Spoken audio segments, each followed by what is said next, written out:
Home of the first public park, Boston Common, the birthplace of Lizzie Borden, and where some people died, and the state with chocolate chip cookie as its symbol. Something I can get behind. It was also the sixth state to join the Union. It is where Fig Newtons were invented, where Dunkin' Donuts was founded, something sweet going on here, and technically the state where same-sex marriage was invented. You're listening to Queer Money episode number 443, and today we're sharing the most affordable LGBTQ plus friendly city to live in Massachusetts. So let's get on with this sweet show.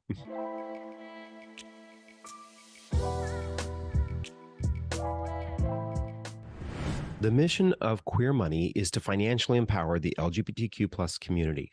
Join us in thanking Capital One for supporting that mission. David? Yes?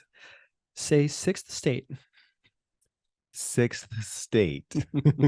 Why was that so making hard? Fun of me. We had to do like 12 takes for that. All right, folks. We are continuing our Queer Cities series. So if you've been watching on YouTube, you know that you can catch that up here. If you're listening, you can click the link in your podcast player to catch the whole series. Last week, we visited the great state of Michigan. YouTube viewers can watch that particular episode right here. Or if you're listening on your podcast player, click the link in your podcast player. And as always, we love to share a little podcast love that we're getting. Paul recently said, thank you, Debt Free Guys, for launching this podcast to get the message out about important financial topics. If you feel inclined, please give Queer Money Podcast a rating and review on your podcast player. If you're watching, do so on this YouTube channel. So, some interesting information about the great state of Massachusetts. It is the only state in the country where every county has above the national average of LGBTQ plus people. I mean, that's a lot of gay. Yeah, that is a lot of gay. And so far, Massachusetts is the state with the highest number of cities that we've analyzed with a 100 on the Human Rights Campaign Municipal Equality Index. Has the most cities with a 100. Yes. Did I say that wrong? 7 of them. 7 of them. So that's pretty great, Massachusetts. Yep. I don't know. It's kind of cold, though. It is. Isn't it cold? It's a lot to put up with.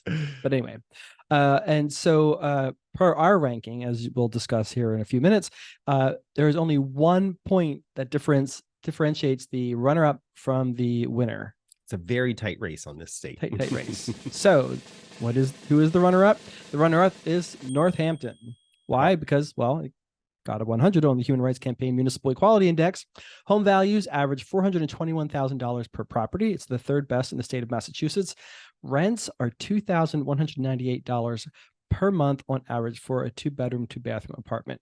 That's a little ouchy, but is also kind of in the middle for the state of Massachusetts. Right. Cost of living is 105.5% of the national average. Don't forget that 105.5. You're going to need to reference it later. That's the third best for the state of Massachusetts. The average income for Northampton is $83,000 per year, and the median income for Northampton is $67,000 per year. Tired of all the credit card offers you get from your current credit scoring app?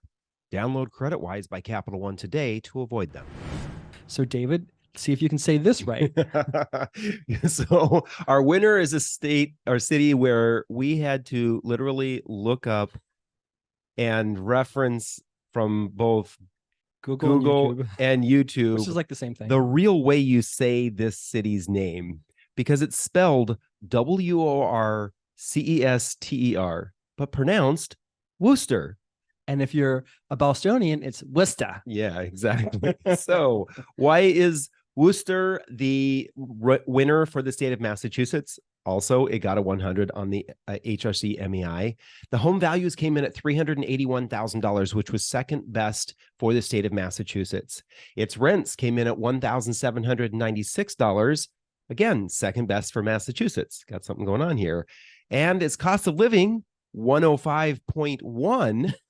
Second best for Massachusetts, which was just 0.4% lower than Northampton. Its average incomes came in at $80,000, which was the second lowest in Massachusetts. Median incomes came in at $65,000, also the second lowest in Massachusetts.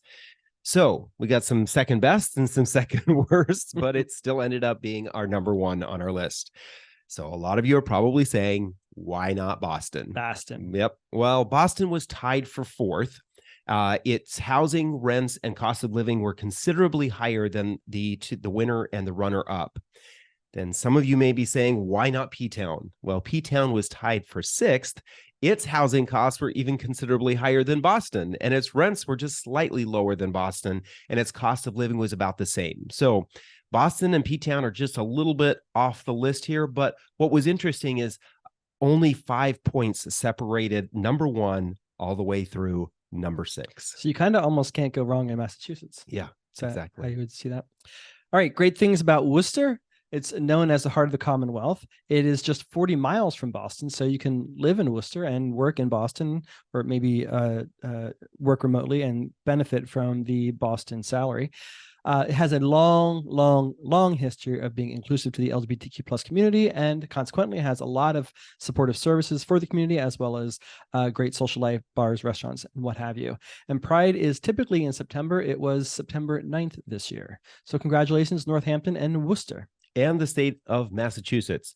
We're actually thinking about this might be a state to look at moving to because of such great inclusion.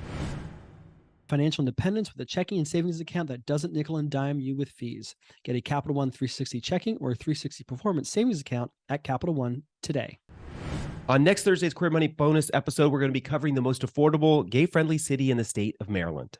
If you'd like to see the results of all the cities in each state that we're analyzing, please go to queermoneypodcast.com/cities, or click the link in your podcast player if you're listening on your podcast player, or click the link here if you're watching on YouTube. Thank you and have an amazing weekend.